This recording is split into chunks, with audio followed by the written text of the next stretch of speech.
ప్రియమైన దేవుని వల్లారా, చేరి వచ్చినటువంటి దేవుని ప్రజలైన మీ అందరికీ మన ప్రభువును రక్షకుడైనటువంటి యేసుక్రీస్తు వారి నామంలో శుభములు, వందనాలు. అదేవిధంగా వేదిక మీద ఉన్నటువంటి పెద్దలు, దైవజనులు, గౌరవనీయులు, దేవుని పనిలో జత పనివాడైనటువంటి కృపరాజయ్య గారికి కూడా ప్రత్యేకమైన వందనాలు తెలియజేస్తూ ఉన్నాం. మరి ఈ కార్యక్రమాన్ని ఏర్పాటు చేసినటువంటి కుటుంబం, మా ఆత్మీయులు, సహోదరులు లింగారెడ్డి గారి కుటుంబానికి కూడా ప్రత్యేకమైన వందనాలు తెలియజేస్తూ ప్రార్థన చేసుకొని దేవుని సహాయాన్ని వేడుకొని దేవుని మాటలు విందాం. అందరూ తలలో ఉంచి కళ్ళు మూసుకున్నట్లయితే ప్రార్థన.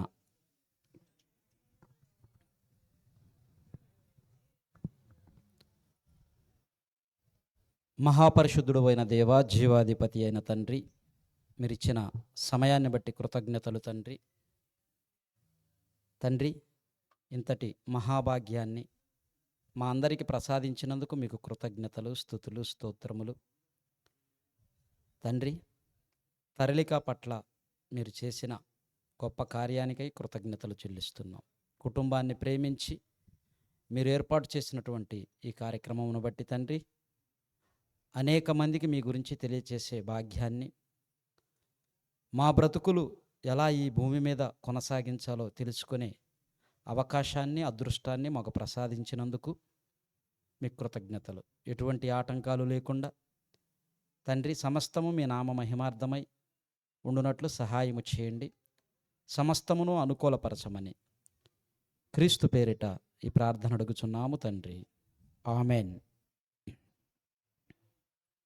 ప్రేమన దేవుని వల్లరా, ఇంతటి మహాభాగ్యాన్ని మనకిచ్చినందుకు దేవాతి దేవుని కృతజ్ఞతలు చెల్లిస్తూ, దేవుడు మనకిచ్చిన ఈ బ్రతుకులో మనం కొన్ని దశలను దాటుకుంటూ వచ్చాము. ఇక్కడ చాలామంది చిన్నపిల్లలు ఉన్నారు, యవనస్తులు ఉన్నారు, మధ్య వయసు కలిగిన వారు ఉన్నారు, వృద్ధాప్యంలోనికి వెళ్ళిన వారు కూడా ఉన్నారు. లింగారెడ్డి గారు వచ్చి మా ఇంటికి వచ్చి అలా ఇలా మీరు వాక్యం చెప్పాలన్నా ఆయన అన్నప్పుడు, దేని గురించి చెప్పాలి అంటే మనిషి జీవిత పరమార్థాన్ని తెలుసుకునేటట్లుగా, బాల్యం నుంచి ఎలా బ్రతకాలో తెలిసే విధంగా ఉండేటట్లు దేవుని మాటలు తెలియచేయండి. మంచి మనసు సోదరుడిది. మాతో దేవుని పనిలో చాలా కష్టపడతాడు, కష్టాన్ని పెడతాడు, తన కష్టాన్ని పెడతాడు, కష్టపడి పని చేస్తాడు. చిన్నపిల్లవాడు చేసినట్టు చేస్తాడు. చెప్పాలంటే దేవుని పని అంటే అక్కడ ఏముందా అనేది చూడ్డం. నేను ఒక పోలీస్ అధికారిని, వయసులో పెద్దవాడిని, నేనేంటి నాకంటే చిన్న వాళ్ళకు వీళ్ళకు పిల్లలకు చెప్దాము, వాళ్ళ చేత చేపిద్దాము అనే స్థితిలో ఉండడు. ఏ పని చెప్పినా సరే మనం చెప్పకముందే పలానాది పని చేయాలి, పలానాది అవసరం అని చెప్పి తానే గ్రహించి దేవుని పనిలో ముందుంటాడు. అందును బట్టి నేను దేవుణ్ణి స్తుతిస్తున్నాను. సహోదరులు మంచి మనసు కలిగిన వాడు దేవుని పట్ల, మీలో చాలామందికి తెలుసు. అదేవిధంగా మా చర్చిలో జరిగేటువంటి కార్యక్రమాలు, ప్రతి నెల కొన్ని కార్యక్రమాలు జరుగుతూ ఉంటాయి. ఆ కార్యక్రమాలలో వంట చేసే పని ఉంటుంది, వచ్చిన వారికి భోజనాలు ఏర్పాటు చేసే పని ఉంటుంది. వాటన్నిటికి కావలసిన సరుకులు కానివ్వండి, వంట చేయటానికి కానివ్వండి, మా సహోదరి హేమ, లింగారెడ్డి గారి భార్య, ఎక్కువగా కష్టపడుతూ ఉంటుంది, పని చేస్తూ ఉంటుంది, వంటలు చక్కగా చేసి వచ్చిన వారందరికీ మంచి రుచికరమైన భోజనాన్ని ఏర్పాటు చేస్తూ ఉంటుంది. ఇంకా ముఖ్యంగా చెప్పాలంటే, ఏదో వాళ్ళు ఈ కార్యక్రమాన్ని పెట్టి నన్ను పిలిచారని నేను వాళ్ళ గురించి గొప్పగా చెప్పాలనేది కాదు, వాళ్ళలో ఉన్న వాస్తవాలు చెప్తున్నాను. మేం గమనించినవి గత కొన్ని సంవత్సరాల నుంచి. చిన్నబిడ్డ తరలిక పసితనం నుంచి మాకు తెలుసు. బైబిల్ టెస్టుల్లో ఎగ్జామ్స్లో ఏవి పెట్టినా చక్కగా నేర్చుకుంటుంది, బాగా ఎగ్జామ్స్ రాసి మంచి మార్కులు సాధిస్తుంది. దేవుని వాక్యం పట్ల మంచి ఆసక్తి కలిగింది. ఇంటి దగ్గర వాళ్ళ తండ్రి దగ్గర కూర్చొని వాక్యాన్ని బాగా నేర్చుకుంటుంది. ఈరోజు తల్లిదండ్రులు ఎలా మారిపోయారంటే పిల్లలను సరిగ్గా పెంచలేని పరిస్థితుల్లో బిజీ అయిపోయారు. మీ అందరికీ తెలుసు. మీ పిల్లలతో మీరు ఎంతసేపు టయాన్ని గడుపుతున్నారు? మన పిల్లలతో మనం టైం గడపవలసిన అవసరత ఉందా? లోకం చెప్పింది ఏంటంటే ఒక స్త్రీ, సంపూర్ణ స్త్రీ, కంప్లీట్ ఉమెన్ ఎప్పుడు అంటే ఏమని చెప్పింది? తల్లి గర్భంలో నుంచి వచ్చిన తరువాత బాల్య దశ దాటుకొని రావాలి. పసితనం దాటి బాల్యంలోనికి రావాలి. బాల్యంలోనికి వచ్చిన తర్వాత బాల్య దశను దాటి యవ్వనానికి రావాలి. యవ్వనంలోనికి వచ్చిన తరువాత వివాహం చేసుకోవాలి. ఈ యవ్వన దశలోనే, ఈ బాల్యం యవ్వనం దశలోనే మంచి చదువు చదవాలి, మంచి డిగ్రీలు సంపాదించాలి. ఒక స్త్రీ మంచిగా చదివి మంచి డిగ్రీలు సంపాదించాలి, మంచి ఉద్యోగం సంపాదించాలి. ఆ తరువాత వివాహం చేసుకోవాలి. వివాహం చేసుకున్న తరువాత పిల్లలను కనాలి. ఆ పిల్లల్ని పెంచాలి, పెద్ద చేయాలి, చదివించాలి, వారికి పెళ్ళిళ్ళు చేయాలి, వాళ్ళకు పుట్టిన పిల్లలను కూడా పెంచాలి. కొన్నిటికి కొన్ని దశలుగా మార్కులు వేశారు. పుట్టినప్పుడు ఒక 10% స్త్రీగా అయితే, చదువు కంప్లీట్ చేసుకుంటే బాల్యం దాటుకొని వస్తే ఒక 20% అయితే, మంచి చదువు చదివి ఉద్యోగం సంపాదించి ఒక స్థాయిలో ఉంటే ఒక 50%గా మార్కులు వేసి, పిల్లలను కని ఆ పిల్లలను పెద్దవాళ్ళని చేస్తే ఒక 70% మార్కులు వేసి, పెంచిన పిల్లలకు పెళ్ళిళ్ళు చేసి వారిని గొప్పవారిగా చేసి వాళ్ళకి పెళ్ళిళ్ళు చేస్తే 90% మార్కులు వేస్తే, ఆ తరువాత ఆ పిల్లలకు పుట్టిన పిల్లలను పెంచి వారితో ఇంట్లో సహకారులుగా ఉంటే వృద్ధాప్యంలోనికి వెళితే అప్పుడు ఆ స్త్రీ యొక్క జీవితం ధన్యమైనట్టు, కంప్లీట్ అయినట్లుగా 100% స్త్రీ. ఎంతమంది మీ పిల్లలను కరెక్టుగా, నీతిగా, న్యాయంగా బ్రతికేటట్లు వారిని ప్రేరేపిస్తున్నారు, వారికి నేర్పిస్తున్నారు? నేను పెట్టిన టైటిల్ కూడా సహోదరులు అడిగినప్పుడు, భక్తికి బాల్యమే ముఖ్యమా? భక్తికి బాల్యమే ముఖ్యమా? ఈరోజు మనం వినబోతున్నటువంటి మాటలు.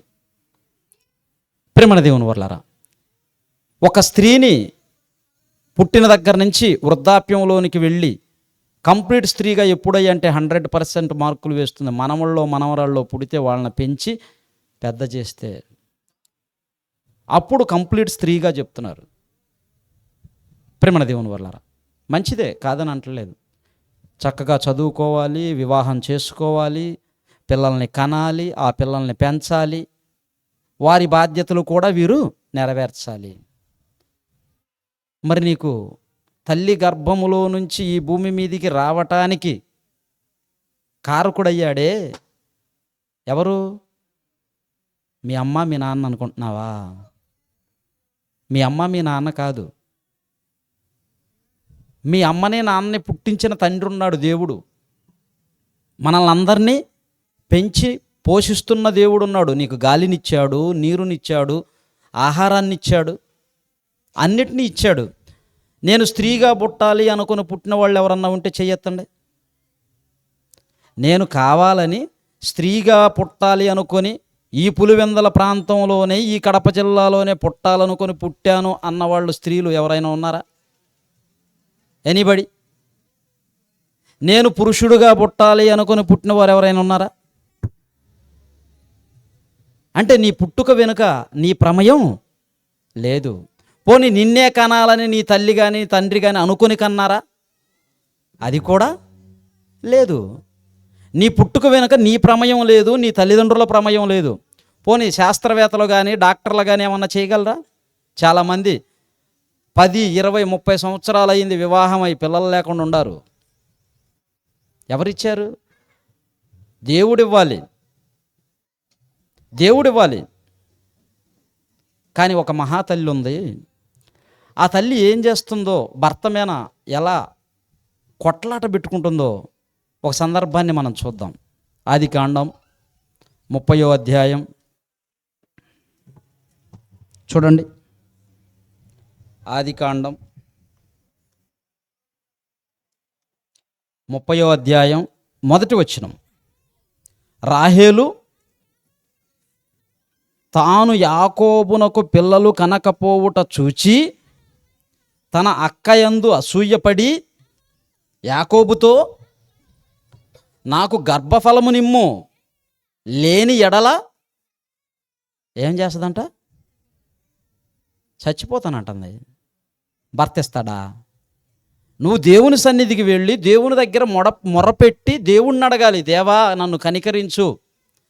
అసలు ఏం అక్కసేందంటే, ఈ యాకోబు గారికి ఇద్దరు భార్యలు, ఈమె చెల్లి, ఈమె అక్క, ఇద్దరు అక్కల చెల్లెళ్ళే, మళ్ళీ బయట వాళ్ళు కాదు, ఒక తండ్రి పిల్లలే. తన అక్కను వివాహం చేసుకున్నాడు, ఆమెకు పిల్లలు పుట్టారు, ఈమెకు పిల్లలు లేరు, చెల్లికి రాహేలుకి. అప్పుడు అక్క యందు అసూయపడి అంట. అసూయ ఉందా? హృదయంలో అసూయ ఉందా నీకు ఎవరిమేనన్నా? అక్కస్సు ఉందా? వ్యసనం అంటారు. అసూయ, అక్కస్సు, వ్యసనము, కుళ్ళుబోతుతనము పచ్చి తెలుగులో చెప్పాలంటే. అది నువ్వు ఎవరి మీద వ్యసన పడుతున్నావో, ఎవరి మీద కుళ్ళుకుంటున్నావో వాళ్ళకేం ఎఫెక్ట్ ఉండదు. తిక్కలామా, పిచ్చామా, వాళ్ళకేం వ్యసనం ఉండదు. స్త్రీలే కాదు, పురుషులు కూడా ఉంటారులేండి. ఏందంటే మమ్మల్ని టార్గెట్ చేసి చెప్తున్నారు, మీలో లేరా అనుకోకండి, మాలో కూడా ఉంటారు, పురుషుల్లో కూడా ఉంటారు. ఎవరి మీదైతే నువ్వు అసూయ పడుతున్నావో, ఎవరి మీదైతే ద్వేషం కలిగి ఉన్నావో, ఎవరినైతే అసహించుకుంటున్నావో వాళ్ళకేం ఎఫెక్ట్ ఉండదు. దానివలన నీ ఆరోగ్యానికే ఎఫెక్టు. నీకే మనశ్శాంతి దూరమైపోతుంది. మొదట దాన్ని విడిచిపెట్టు, నువ్వు ప్రశాంతంగా ఉంటావు. మనకు అలా ఉండదు. పండగ వచ్చిందనుకో, పక్కింటాం 5,000 రూపాయలు చీర తెచ్చింది. ఇప్పుడు ఏమేం చేయాలా? ఆమెను చూసి, వాళ్ళ స్థితి బాగుండొచ్చు, ఆర్థికంగా బాగుండొచ్చు, వాళ్ళు నెలకి ఏదో సంపాదిస్తూ ఉండొచ్చు, లేదా ఆస్తులు ఉండొచ్చు, చేసుకోగలరు. వాళ్ళని చూసి నువ్వెందుకు నీ భర్తను ఇబ్బంది పెడుతున్నావు? నక్కను చూసి, పులిని చూసి నక్క ఏం చేసిందంట? వాతలు పెట్టుకుందంట. ఏమవుతుంది అప్పుడు? వాతలు పెట్టుకుంటే గాయాలు అవుతాయి. అలా వద్దు. నీ స్థితిని బట్టి, నీ కుటుంబ స్థితిని బట్టి ఒక స్త్రీగా నీ కుటుంబాన్ని ఎలా పోషించుకోవాలో నువ్వు నేర్చుకుని ఉండాలి. నీ భర్త దారి తప్పాడా, నువ్వు కంట్రోల్లో పెట్టేటట్టు ఉండాలి. ఎలా? కట్టేసి కాదు, ఇంట్లోకి పిలిచి గంటతో వాతేసి కాదు, మనస్సు మార్చి. ఈరోజు ఎన్నో కుటుంబాలు పతనానికి వెళ్ళిపోతున్నాయంటే ఇద్దరి మధ్య సరైన అవినావభావ సంబంధాలు లేకపోవటం వలన. ప్రేమన దేవుని వర్లరా, భక్తి అనేది ఎక్కువగా ఎక్కడ కనబడుతూ ఉంటుంది? స్త్రీల్లోనా, పురుషుల్లోనా? ఎవరిలో? ఎక్కడైనా కానీ, ఒక గుళ్ళో కానీ, ఒక చర్చిలో కానీ ఎక్కువగా ఎవరు ఉంటారా అంటే స్త్రీలు ఉంటారా, పురుషులు ఉంటారా? స్త్రీలే ఉంటారు. పురుషులు వెళతారు, ఆ గుడి దాకా వెళ్ళి ఆ గుడి బయటనే ఉంటాడు, వీళ్ళు లోపలికి వెళ్ళి వారి యొక్క ధర్మం ప్రకారం పూజలు పునస్కారాలు చేసుకొని వస్తుంటారు. కానీ ఇంట్లో గొడవలు కూడా ఎక్కువ ఎవరు చేస్తారు? పాపం భర్త తాలిగా ఇలాంటి స్టేజీ కట్టి పెళ్లి చేసే రోజు ఎలా ఉంటాడు? అందరి వైపు చూస్తూ తలెత్తుకొని, బా నేనే చేసుకుంటున్నాను చూడరా అని చెప్పి అందరి వైపు చూస్తూ నవ్వుతూ తలెత్తుకొని ఓ అటు ఇటు చూస్తూ తాళి కడతాడు. ఆ రోజు పాపం ఈ తల్లి ఎలా ఉంటుంది? తల దించిన తల ఎత్తదు. పాపం అడుగు కెమెరామ్యాను ప్రతిసారి వాళ్ళ బాధ చెప్తాను, ఇట్లా అంటుంటాడు, అమ్మా కొంచెం ఎందుకు? ఫోటో. అసలు ఆ రోజు ఎత్తమన్నా ఎత్తదో, ఆ రోజు తల ఎత్తమన్నా ఎత్తదో. ఆ తరువాత పెళ్ళి అయిపోయింది, నెల గడిచింది, 2 నెలలు గడిచింది, 3 నెలలు గడిచింది, 6 నెలలు అయింది, 1 సంవత్సరం అయింది. ఆ రోజు తలెత్తుకున్న ఈ తాళిగట్టిన ఇతను ఆ రోజు దించిన తల ఇక ఏ రోజు ఎత్తకూడదు. ఆ రోజు తల దించింది, ఇక ఏ రోజు తల దించదో. ఇంట్లో ఉండి బతిమలాడుతుంటాడు, లోపలికి రావే నీకు పుణ్యం ఉంటుంది. రోడ్డు మీదకి పోయి అరవగాకే, ఎందుకే అట్లా అరుస్తావు, పరువు పోతుంది జనాల మధ్య. ఏదన్నా ఉంటే ఇంట్లో చూసుకుందాం రా అంటే రోడ్డు మీదకి వచ్చి అరుస్తూ ఉంటుంది. అంటే అంతకు ముందేంది, కెమెరా కెమెరా. ప్రేమణ దేవుని వాళ్ళారా, అంతకుముందేంటి, ఎత్తమన్నా ఎత్తలేదు తల. కానీ ఇప్పుడు దించమంటే దించటం లేదు. స్త్రీలు మారిపోయారు. ఆ రోజు పెళ్లిలో ఉన్న మనిషి ఎవరు, పై రూపం మనిషి. ఇప్పుడు లోపల ఉన్న మనిషి బయటకు వచ్చింది. పైన ఒక రకంగా లోపల రకంగా ఉంటామా లేదా? పైన ఒక రకంగా ఉంటారు, లోపల ఒక రకంగా ఉంటారు. అప్పుడేమో పై రూపపు మనిషి తల వంచుకొని దించుతుంది, ఇప్పుడు లోపల మనిషి బయటకు వచ్చింది. లోపల మనిషి బయటకు వచ్చింది, ఇంకా ఆపలేరు, ఎవరు చెప్పినా విందు. ఈరోజు ఈ సోషల్ మీడియా డెవలప్ అయిన తరువాత ఎలా తయారయ్యారంటే, దేవుడేమో నీ భర్తకు లోబడి జీవించు అన్నాడు, నీ భర్తను ప్రేమించు, గౌరవించు, లోబడి జీవించు అన్నాడు. ఈరోజు భర్తకు లోబడుతున్న స్త్రీలు ఎంతమంది ఉన్నారు? భర్తకు లోబడుతున్న స్త్రీలు ఎంతమంది ఉన్నారు ఆలోచించండి. లేరు. కుటుంబంలో పిల్లలను సరిగ్గా పెంచవలసిన తల్లిదండ్రులే పిల్లలను దారి తప్పిస్తున్నారు. డ్యాన్స్ బేబీ డాన్స్లను తీసుకొని పోయి చూపించకూడనటువంటి అవయవాలను చూపిస్తూ, బయటకు కనపడకూడనివి, ఎక్స్పోజ్ చేయకూడనటువంటి అవయవాలను కనపడేటట్లు డ్రస్సులు వేస్తూ, డ్యాన్స్ బేబీ డాన్స్లని ఎన్నో ప్రోగ్రాలు పెట్టి పిల్లలను తీసుకొని వెళ్ళి వాటికి అట్రాక్ట్ చేసి, ఆ తరువాత వాళ్ళు వయసుకు వచ్చిన తరువాత ఈ తల్లిదండ్రులు చెప్పినా వినకుండా తల్లిదండ్రులను వ్యతిరేకించిపోయిన పిల్లలు లేరా? మీకే తెలుసు, పెద్ద పెద్ద హీరో కుమార్తెలు తల్లిని తండ్రిని వ్యతిరేకించి వెళ్ళిపోయారు ఫీల్డ్కి. వద్దు అక్కడికని చెప్పి తల్లిదండ్రులు చెప్పినా వినని పరిస్థితి. ఏంటంటే చిన్నప్పటి నుంచి ఒక తల్లిగా ఒక తండ్రిగా నీవు వాటిని నేర్పించావు. నీ పిల్లలకు ఏమి నేర్పిస్తున్నావు?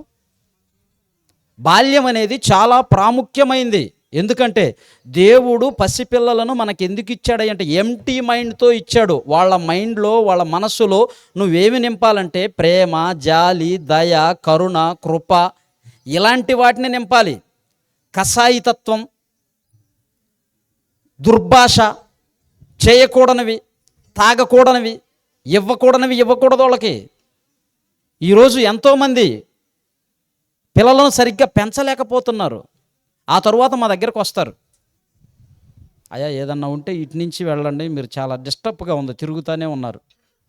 అక్కడ ఒకళ్ళుండి నేను చెప్పే మాటలు వాళ్ళ మనసులోకి పోవట్లేదు. వాళ్ళు అటు ఇటు మీరు వస్తుంటే పోతుంటే అటువైపు చూస్తున్నారు, కాన్సన్ట్రేషన్ చేయలేకపోతున్నారు. ప్రేమన దేవుని వల్లారా, దేవుడు అంటున్న మాటను, ఒక మాటను మనం బైబిల్లో చూడగలిగితే చూడండి. మీకా గ్రంథం 7వ అధ్యాయం 2వ వచనం. మీకా గ్రంథం 7వ అధ్యాయం 2వ వచనం. అమ్మా, భక్తుడు దేశములో లేకపోయెను.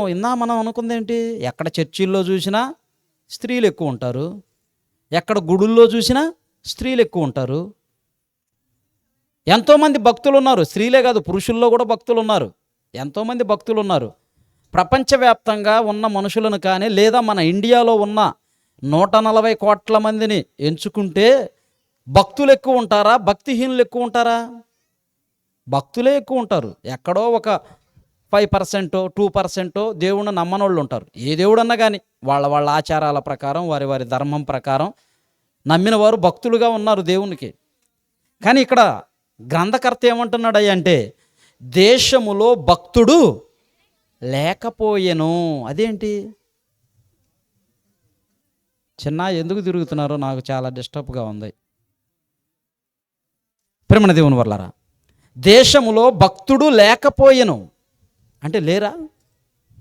ఈరోజు భక్తి అనేది ఎక్కడికి వచ్చింది అంటే మనిషి బ్రతుకులోనికి రాలేదు. దేవుడు కోరుకుంది ఏంటంటే భక్తి అనేది మనిషి బ్రతుకులో ఉండాలి, బ్రతుకుతో చూయించాలి, నువ్వు బ్రతికే విధానంలో చూయించాలి, నీ మాటలో చూయించాలి, నీ చూపులో చూయించాలి, నీ క్రియలలో చూపించాలి. కానీ ఈరోజు భక్తి అనేది ఎక్కడికి వచ్చింది అంటే బట్టల్లోకి వచ్చింది, బ్రతుకులోకి రాలేదు. ఇదిగో ఈ దేవుణ్ణి నమ్ముకున్న వాళ్ళు ఈ రంగు వస్త్రాలు ధరించాలి అంటే భక్తి బట్టల్లోనికి వచ్చింది. క్రైస్తవులు అనుకోండి, చర్చిల్లో ఎక్కువ ఏవి ధరిస్తారు? White dress. వారి వారి దేవుళ్ళ సంబంధమైనటువంటి కార్యక్రమాలలో ఒక్కొక్క దేవునికి ఒక్కొక్క రంగు వస్త్రాలు ధరించుకుంటున్నారు. భక్తి అనేది బట్టల్లో ఉండవలసింది కాదు, బ్రతుకులో ఉండవలసింది. బ్రతుకులో ఉండవలసింది ప్రేమ దేవుని వాళ్ళారా. కానీ ఈరోజు మనిషి బ్రతుకులోనికి తేలేదు, కానీ దాన్ని బట్టల్లోనికో వేరే ఆచారాల్లోనికో తీసుకొని పోతున్నాడు ప్రార్థనల పేరట. దేవుడు కోరుకున్నది బట్టలు మార్చుకునే భక్తి కాదు. నీలో మార్పు అనేది బట్టల్లో మార్పు రావాల్సింది కాదు, బ్రతుకులో మార్పు రావాలి. బ్రతుకులో మార్పు రావాలంటే ఏం చేయాలి? నువ్వు బాల్యము నుంచే నీ పిల్లలను దేవునిలో పెంచాలి. బాల్యం అనేది చాలా ప్రాముఖ్యమైనది, విలువైనది. ఏదైనా సరే ఒకటి నువ్వు నేర్చుకోవాలంటే బాల్యము నుంచే నేర్చుకోవాలి. చదువు ఎప్పుడు నేర్చుకోవాలి? ఇప్పుడు నువ్వు వెళ్ళి బుక్కు పెన్ను పేపర్ పట్టుకొని నేను చదువుకుంటాను, నన్ను మీ స్కూల్లో చేర్చుకోండి అన్నావు అనుకో, ఒక 30 సంవత్సరాలు వచ్చిన తర్వాత, ఒక 40 సంవత్సరాలు వచ్చిన తర్వాత చేర్చుకుంటారా? చేర్చుకోరు. అంటే చదువు అనేది ఎప్పుడయ్యంటే బాల్యము నుంచే. ఒక దానిలో నువ్వు ప్రావీణ్యతను సంపాదించాలంటే నువ్వు బాల్యము నుంచే దాని మీద అభ్యాసం చేయాలి, సాధకం చేయాలి. అప్పుడే నువ్వు దానిలో పట్టు సాధించగలవు. ఏ రంగాన్నైనా ఎంచుకోండి, అది చదువు కానీ మరొకటి కానీ పని కానివ్వండి, ఏదైనా బాల్యంలోనే నువ్వు ప్రాముఖ్యంగా నేర్చుకోవాలి. గవర్నమెంట్ నోటిఫికేషన్ ఇచ్చిందనుకోండి, ఈ వయసు నుంచి ఈ వయసు వాళ్ళు అర్హులు అని నోటిఫికేషన్ ఇస్తుంది. ఆ వయసు మధ్యలో ఉన్న వాళ్ళే వెళ్ళాలి. యవ్వనం అనేది కూడా చాలా ప్రాముఖ్యమైంది. ఎందుకంటే గవర్నమెంట్కి యవనస్తులే కావాలి ఉద్యోగం చేసేదానికి, ప్రైవేట్ కంపెనీలకి యవనస్తులే కావాలి, మరి సినిమా వాళ్ళకి యవనస్తులే కావాలి. అంటే నీ బాల్య దశను దాటుకొని వచ్చిన తరువాత నువ్వు వచ్చే యవ్వన ప్రాయంలో అతి ప్రాముఖ్యమైనదిగా మనకు కనబడుతూ ఉంది. ప్రేమణ దేవుని వాళ్ళారా, పుట్టిన దగ్గర తల్లి ఒడిలో ఉన్నావు, అక్కడి నుంచి స్కూల్లోనికి వెళ్ళావు, స్కూల్లో నుంచి కాలేజీకి వెళ్ళావు, కాలేజీ నుంచి మాస్టర్ డిగ్రీ కోసం యూనివర్సిటీకి వెళ్ళావు. బిజీ, పుట్టిన దగ్గర నుంచి బిజీ అయిపోయావు. యూనివర్సిటీ నుంచి మంచి డిగ్రీని పట్టాన్ని సంపాదించుకున్నావు, ఆ తరువాత వివాహం చేసుకున్నావు. వివాహం చేసుకున్న తరువాత పిల్లల్ని కన్నావు, ఉద్యోగం చేసావు, ఆ పిల్లల్ని పెంచి పెద్దవాళ్ళని చేసావు. ఆ పెద్దవాళ్ళు అయిన తరువాత వారికి వివాహాలు చేసావు. ఆ వివాహం చేసిన తరువాత వారు పిల్లల్ని కంటే ఆ పిల్లల్ని పెంచి పెద్దవారిని చేసావు. వృద్ధాప్యానికి వెళ్ళిపోయావు. మరి నిన్ను పుట్టించిన దేవుణ్ణి ఎప్పుడు ఆలోచిస్తావు?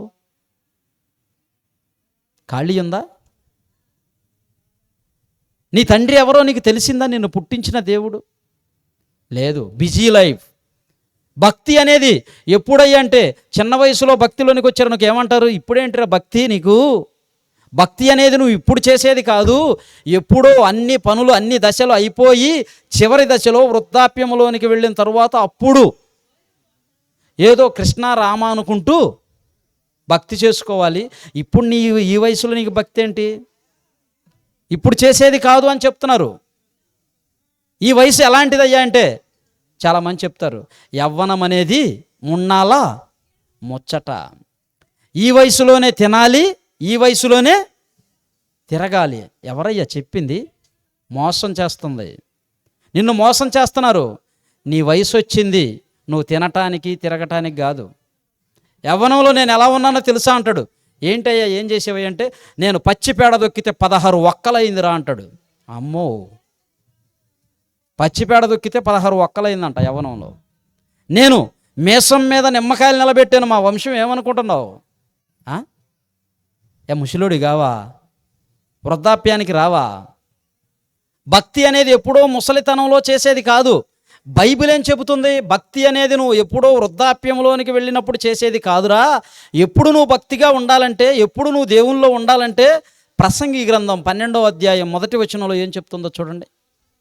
నిన్ను నన్ను మనందరినీ పుట్టించిన దేవుడు చెబుతున్న మాట. దుర్దినములు రాకముందే ఇప్పుడు వీటి యందు నాకు సంతోషము లేదని చెప్పు దినములు రాకముందే, తేజస్సునకు సూర్యచంద్ర నక్షత్రములకు చీకటి కమ్మకముందే, వాన, ఇవన్నీ వింటుంటే మీకు ఏది గుర్తుకొస్తుందో ఒకసారి బ్యాక్లోకి వెళ్ళండి, లేదా భవిష్యత్తులోనికి వెళ్ళండి. దుర్దినములు రాకముందే. ఒక మనిషికి దుర్దినాలు ఎప్పుడు వస్తాయి? యవ్వనంలోనా? ఎవరు పట్టించుకునే స్థితిలో, ముసలి ప్రాయంలో ఉన్నప్పుడు, ఇంకా నాకు ఈ బ్రతుకెందుకు, తొందరగా దేవుడు నన్ను తీసుకుంటే బావుండు, ఇక నేను వెళ్ళిపోతాను, ఈ దినముల యందు నాకు సంతోషము లేదని చెప్పు దినములు రాకముందే, నీ బాల్య దినముల యందే నీ సృష్టికర్తను నువ్వు స్మరణకు తెచ్చుకొనుము. ఎప్పుడు తెచ్చుకోవాలంట? వృద్ధాప్యంలోనా? ఎవరికి పనికి రాకుండా, భార్యకు పనికి రాకుండా, బిడ్డలకు పనికి రాకుండా, ప్రభుత్వానికి పనికి రాకుండా, నువ్వు డ్యూటీ చేసిన కంపెనీకి పనికి రాకుండా, అందరూ రిటైర్డ్ అనే ఒక పేరు పెట్టి ఆ రిటైర్మెంట్తో నిన్ను పక్కకు దొబ్బి ముసలోడో నువ్వు ఇంక ఇంట్లో ఉన్నప్పుడు అప్పుడు దేవుని దగ్గరికి వస్తావా? అప్పుడు వచ్చి ఏం చేస్తావయ్యా దేవునికి? అప్పుడు వచ్చి ఏం చేస్తావమ్మా నువ్వు దేవునికి? నీ యవ్వనం అంతా, నీ యొక్క శక్తి అంతా, నీ బలం అంతా లోకం కోసం అర్పించి అన్నీ అయిపోయిన తర్వాత నీకు యవ్వనాన్ని ఇచ్చింది ఎవరు? దేవుడు కదా?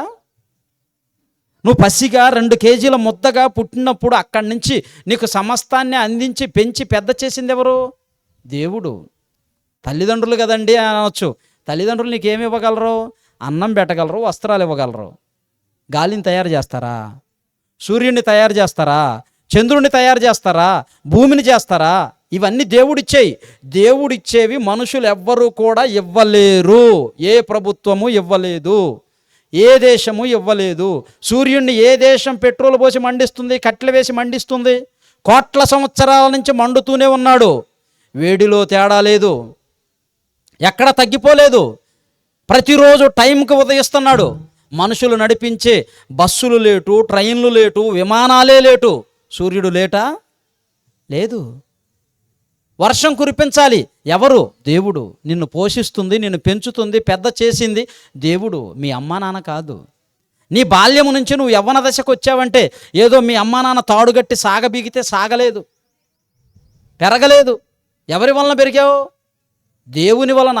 నీకు కండలు వచ్చాయంటే దేనికి వచ్చాయి? బండలు తిరగేయటానికి కాదు, దేవుని కోసం బ్రతకటానికి, దేవుని పనిని చేయటానికి నీకు ఆరోగ్యం ఉంది, ఆరోగ్యం ఇచ్చింది. కానీ ఇచ్చిన ఆరోగ్యాన్ని ఈరోజు యవ్వనస్తులు ఎలా మారిపోయారంటే వ్యర్థమైన వాటికి, దుర్వ్యసనాలకు బానిసలయ్యి, శరీరానికి ఇవ్వకూడనటువంటి భయంకరమైనటువంటి డ్రగ్స్, భయంకరమైనటువంటి ఫాస్ట్ ఫుడ్డులు, ఎందుకు పనికిరాని వాటిని బాత్రూంలో వేసి క్లీన్ చేసుకునే కూల్ డ్రింక్స్ని, వీటన్నిటిని కూడా ఉపయోగించుకుంటూ దేహాన్ని పాడు చేసుకుంటున్నాడు, రోగాలమయం చేసుకుంటున్నాడు. ఈరోజు పిల్లలను దేవునిలో పెంచాలని ఏ తల్లి ఆలోచిస్తుంది, ఏ తండ్రి ఆలోచిస్తున్నాడు? ఆలోచించండి. దేవునిలో పెంచాలని లేదు, లోకంలో గొప్పవారిని చేయాలని చూస్తున్నారు.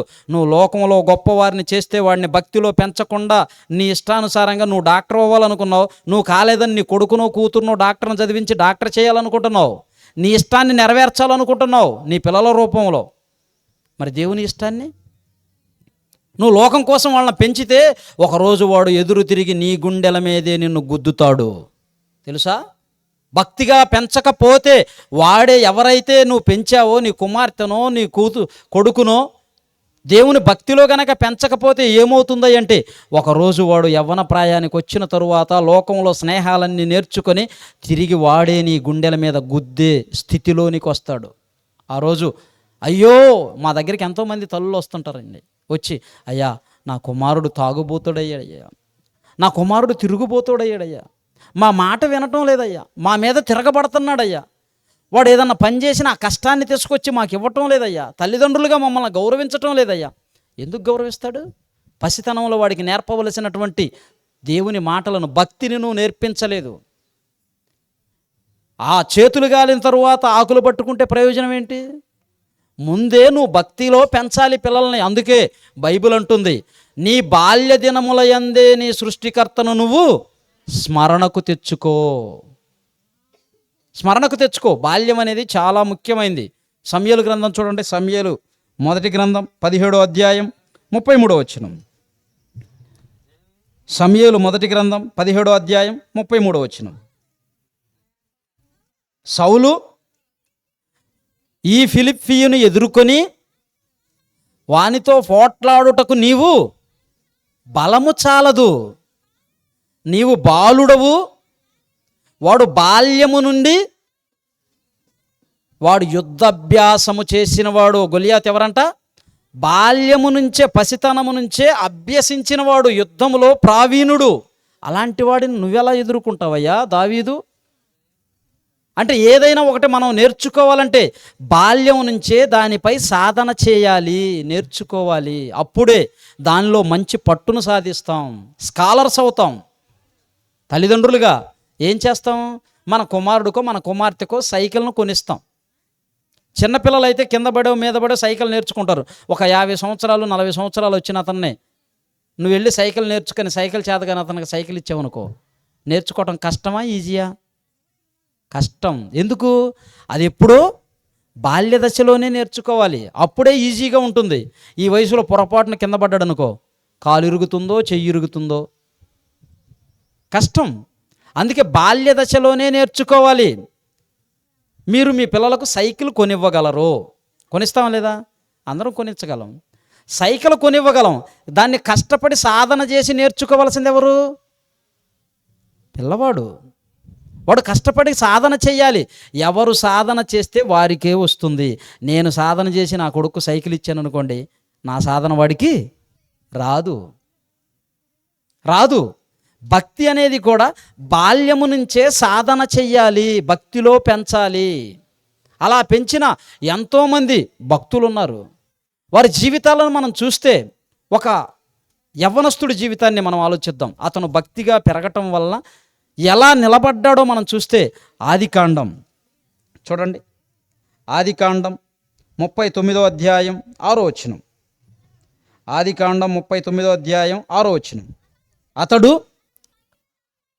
తనకు కలిగినదంతయు, ఎవరయ్యా ఇతడంటే ఐగుప్తు దేశానికి రాజు, ఫరో రాజు, ఒక దేశానికే రాజు. మన దేశానికి గౌరవనీయులు పెద్దలు ప్రధానమంత్రి గారు ఎలా ఉన్నాడో అలా ఆ దేశానికి ఒక రాజు ఉన్నాడు. ఆయన ఫరో. తనకు కలిగినదంతయు యోసేపు చేతికి అప్పగించెను.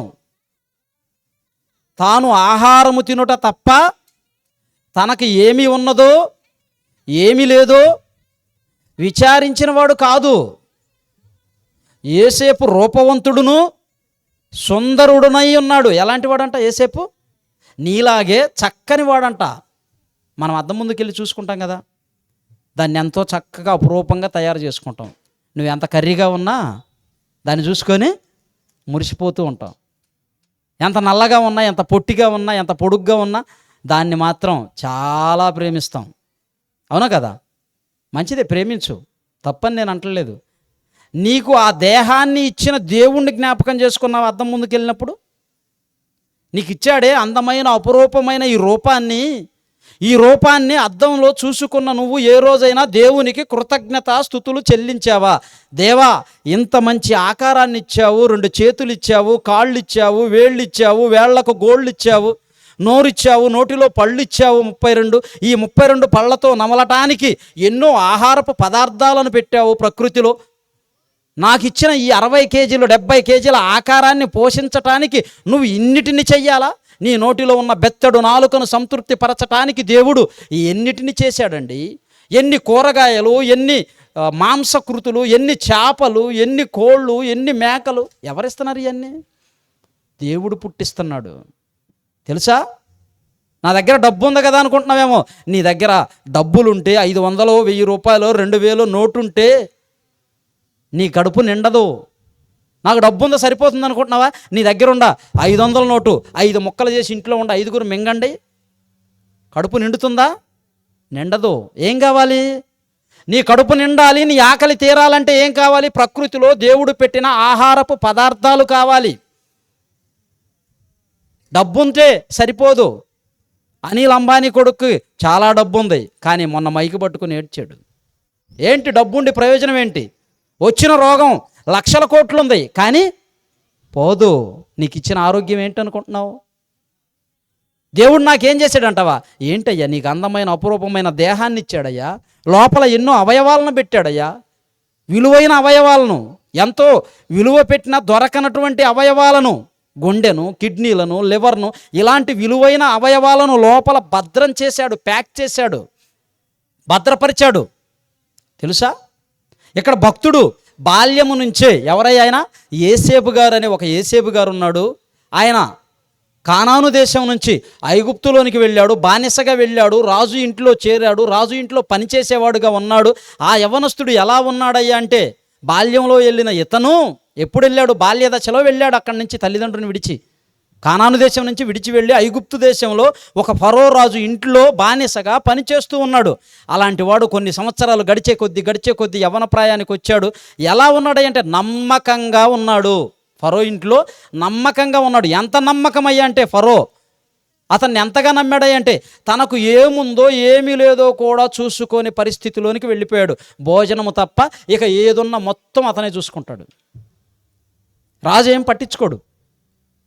రాజరపుకు వ్యవస్థ అంతటి కూడా అతనికి అప్పగించాడు. మంచి సుందరుడు, యవ్వనస్తుడు, రూపవంతుడిగా ఎదిగాడు కుమారుడు. గొప్పవాడైన తరువాత ఆ ఫరో భార్య అతని మీద కన్నేసింది. పిల్లల్ని ఎలా పెంచాలంటే యేసేబులాగా పెంచాలి. యేసేబుని ఎలా పెంచారయ్యా బాల్యంలో అంటే, ఇప్పుడు ఆ సందర్భాన్ని మనం చదివితే అర్థమవుతుంది. ప్రేమణ దేవుని వర్లారా, చదవండి అమ్మా. అటు తరువాత అతని యజమాని భార్య యేసేపు మీద కన్ను వేసి తనతో శయనించమని చెప్పెను. అయితే ఆ యవ్వనస్తుడు ఒప్పక, నా యజమానుడు తనకు కలిగినదంతయు నా చేతికి అప్పగించెను కదా, నా వశమున తన ఇంటిలో ఏమి ఉన్నదో అతడు ఎరుగడు. ఈ ఇంటిలో నాకంటే పైవాడు ఎవడునూ లేడు. నీవు అతని భార్యవైనందున నిన్ను తప్ప మరి దేనిని నాకు అప్పగింపక ఉండలేదు. ఎలాంటి బుద్ధి మాటలు చెప్తున్నాడండి! ఎవరండి ఇతను? ఎవరితను? ఇంత నీతిగా ఉన్నాడా? ఎక్కడ అవకాశం దొరుకుతుందా తల్లిదండ్రులను మోసం చేసి తప్పు చేయాలని చూసే పిల్లలున్నారు. ఎక్కడ అవకాశం దొరుకుతుందా భర్తను మోసం చేసి తప్పు చేయాలనే భార్య ఉన్నారు. ఎక్కడ అవకాశం దొరుకుతుందా భార్యను మోసం చేసి తప్పు చేయాలనే భర్త ఉన్నాడు. ఇలాంటి పిల్లలు ఏంటండి ఈ యవనస్తుడు డైరెక్ట్గా దగ్గరకు వచ్చి నాతో ఉండమని అంటే ఆయన ఏం చెప్తున్నాడు చూడండి, ఎంత బుద్ధి మాటలు చెప్తున్నాడో. బాల్యము నుంచి భక్తిగా బ్రతికితే ఇలా ఉంటుంది. ఎలా ఉన్నాడు?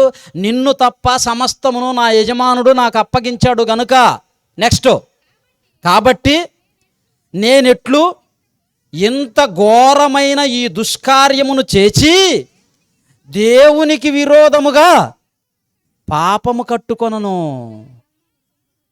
తన యజమాని భార్యతో అన్నాడు, ఏంటమ్మా నిన్ను తప్ప నీ యజమానుడు నాకేమీ అప్పగించలేదు, అన్ని సమస్తాన్ని అప్పగించాడు, నిన్ను తప్ప అన్నీ అప్పగించాడు.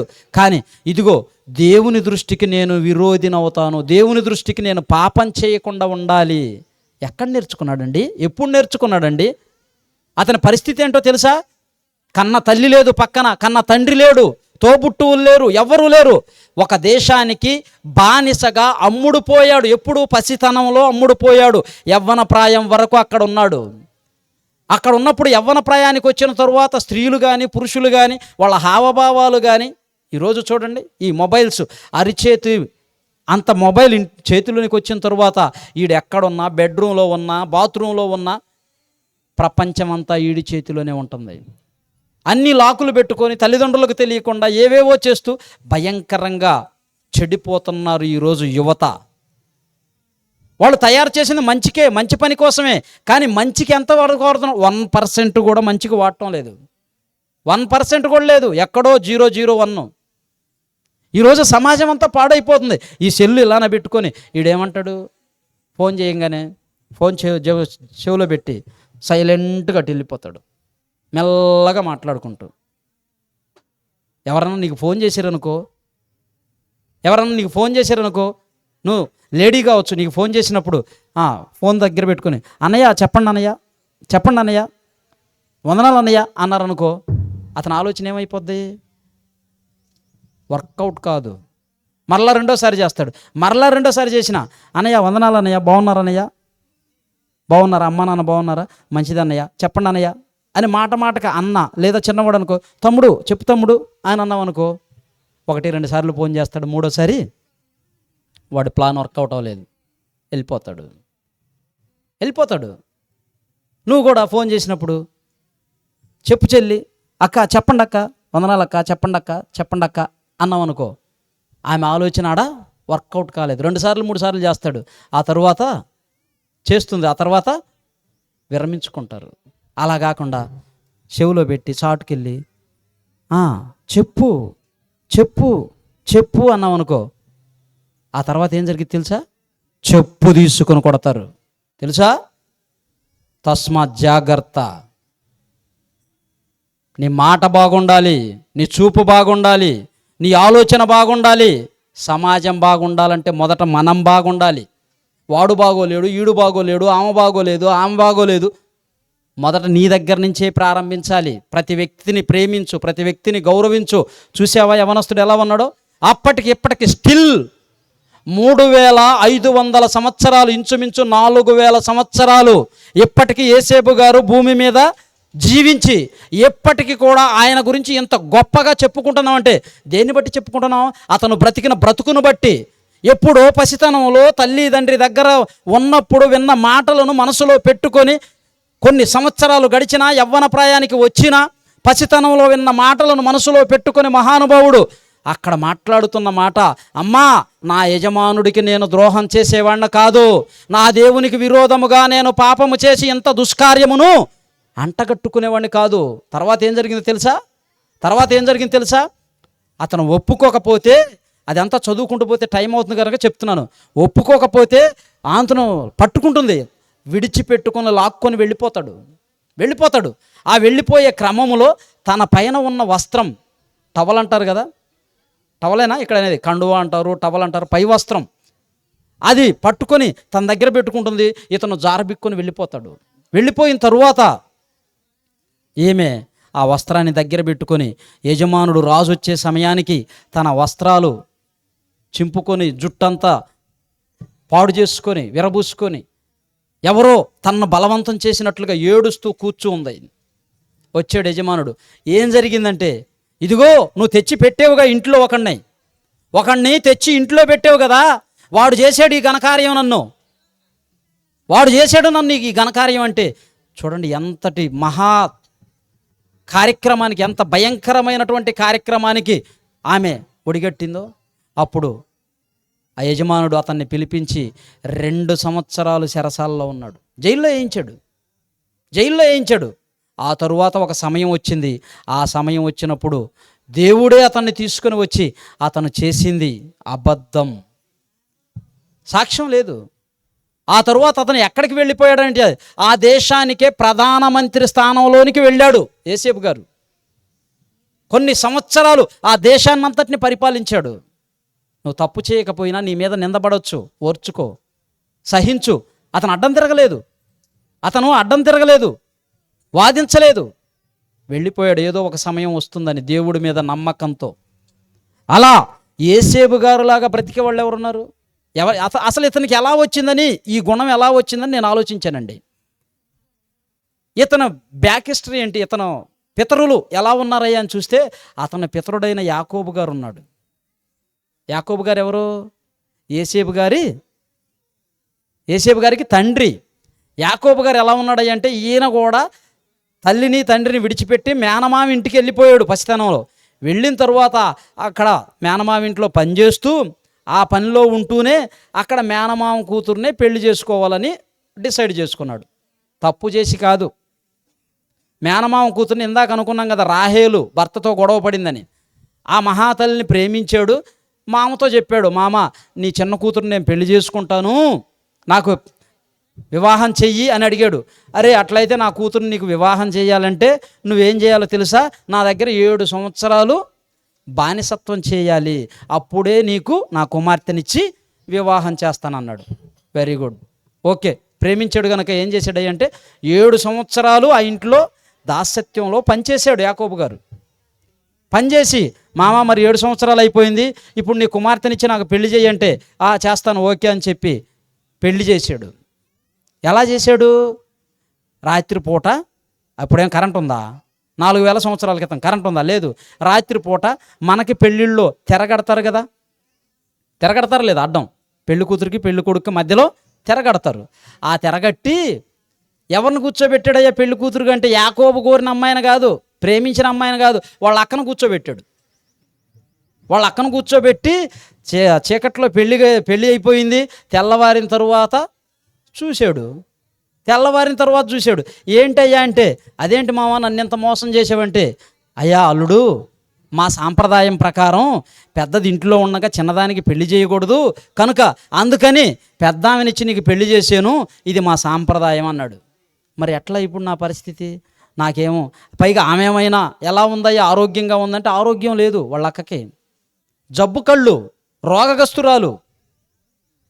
మరి ఇప్పుడు నా పరిస్థితి ఏంటంటే, లేదు నాకు ఆ పాపే కావాలంటే, మళ్ళీ ఆ పాప నీకు కావాలంటే నువ్వు మరలా 7 సంవత్సరాలు నాకు బానిసత్వంగా ఊడిగం చేయాలి, త్యాగం చేయాలి. బానిసగా ఉండాలంటే మళ్ళీ 7 సంవత్సరాలు ఉన్నాడండి కొలువు. 14 సంవత్సరాలు కొలువు చేశాడు అక్కడ. ఈ 14 సంవత్సరాలలో ఎప్పుడైనా కానీ ఆమెను లోపరుచుకోవాలని చూసినవాడు కాదు. ఎవరినన్నా మన ఇంట్లో ఆడపిల్ల ఉన్నప్పుడు ఒకరిని తీసుకొచ్చి ఒక నెల ఇంట్లో పెట్టు, ఎలా ఉంటుందో పరిస్థితి. కానీ ఆ మహానుభావుడు 14 సంవత్సరాలు మామ ఇంట్లోనే ఉన్నా ఏ రోజు కూడా ఆమెను కన్నెత్తి చూసినవాడు కాదు. నేర్పించాడు కుమారుడు ఎలా ఉండాలో. అందుకే యేసేపు గారు తండ్రి దగ్గర బాల్యంలో నేర్చుకున్నాడు. తల్లిదండ్రులారా మీకు చెబుతున్నాడు ఈరోజు దేవుడు, నేను కాదు, నేను మీలాంటి మనిషినే, సామాన్యుణ్ణే. దేవుడు చెబుతున్న మాట, మీ పిల్లలను భక్తిలో పెంచాలి, దేవుని భయంలో పెంచాలి. ఎప్పుడు పెంచాలి? ఇదిగో యేసేపు గారు బాల్యంలో పెంచాడు, యాకోబు గారు బాల్యంలో పెంచాడు గనక యేసేపు గారు యవ్వన దశలోనికి వెళ్ళిన తరువాత అవకాశం వచ్చినా సరే వినియోగించుకున్నవాడు కాదు. వీళ్ళేంటి కళ్ళతో సైగలు చేస్తున్నారు, కాళ్ళతో సైగలు చేస్తున్నారు, చాటింగు, వాట్సాప్, ట్విట్టర్లు, ఫేస్బుక్లు. ఏంటండి? నీ తల్లిదండ్రిని మించిన హీరో నీకు ఎవడో లేడు తెలుసా? యవ్వనస్తులారా వినండి, ఏందో వృద్ధులు తల్లిదండ్రుల గురించే చెప్తున్నాడని కాదు, యవ్వనస్తులు కూడా వినాలి. నీ హీరో ఎవరో? రియల్ హీరో నీ తండ్రి అయ్యా, నీ తల్లి అయ్యా. పసితనం నుంచి నిన్ను పెంచి పెద్ద చేసి 1కి 2కి వస్తే కడిగి ఊడ్చి ఎత్తిపోసి నిన్ను చదివించి పెద్దవాడిని చేసి గొప్పవాడిని చేసి నిన్ను ఒక స్థాయిలోనికి తీసుకొని వచ్చి నిలబెడితే ఎవడో ఎక్కడుంటాడో తెలియదు వాడు నీ కోసం ఏ రోజు ఒక పెన్ను కొనిచ్చాడా? ఒక బుక్ కొనిచ్చాడా? ఒక డ్రెస్సు కొనిచ్చాడా? ఎవడో హీరో సినిమా రిలీజ్ అని నువ్వు ఇక్కడ వేలు పెట్టి బర్త్డేలు చేసి ఫ్లెక్సీలు వేసి వాళ్ళ కోసం చేస్తావా? నీ తల్లి గుర్తురాలా? నీ తండ్రి గుర్తురాలా? నీ కోసం అహర్నిశలు కష్టపడి కని పెంచి పెద్ద చేసి నీ కోసం జీవితం అంతా దారపోసారే, వాళ్ళు కాదయ్యా నీ హీరో, వీళ్ళయ్యా. వీళ్ళు నీ హీరో. ఏ రోజన్నా తండ్రికి ఒక తల్లికి కానీ తండ్రికి కానీ ఏ రోజైనా ప్రేమగా 1000-2000 ఖర్చు పెట్టి మంచి డ్రెస్సు తీసుకొచ్చి ఇచ్చావా? నీ తండ్రికి నీ తల్లికి వృద్ధాప్యంలో ఉన్నారే, తెచ్చిచ్చావా? నీ కోసం ఎంత కష్టపడ్డారు? నీ కోసం ఎన్ని సంవత్సరాలు కష్టపడ్డారు? ఏ రోజైనా ఇచ్చావా? లేదు. ఎవడెవడి కోసమో చేస్తున్నావు.